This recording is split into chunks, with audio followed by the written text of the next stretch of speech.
første planer om jernbaneforbindelse til Mariager fremkom omkring 1905. Jernbaneloven af den 27. maj 1908 indeholdt en jernbane fra et punkt på Randers Hobro-banen til Mariager eller en bane fra et punkt på Randers Hobro-banen over Mariager til et punkt på Randers Sund jernbane. Samme lov indeholdt en jernbane fra Viborg til Fårup.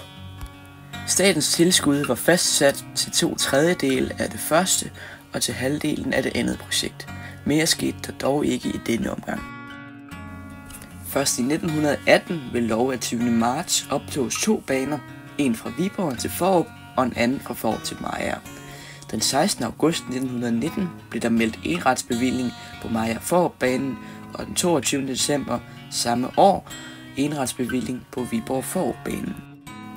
De 2 baner indgik fra starten driftfællesskab under det fælles navn Mariager-Fårup-Viborg Jernbane, og anlægget påbegyndtes i 1922.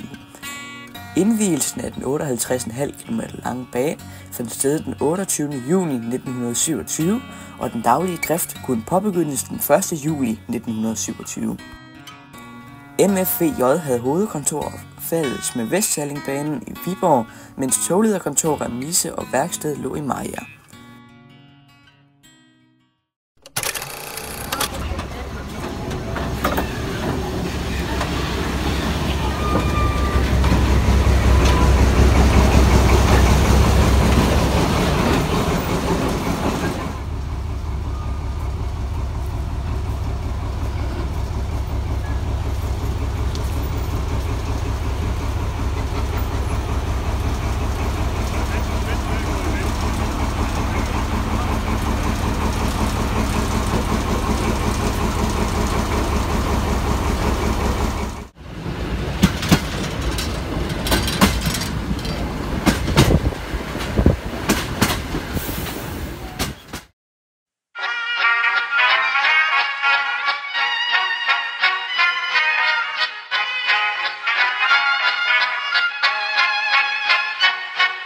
Klappat hakten alla,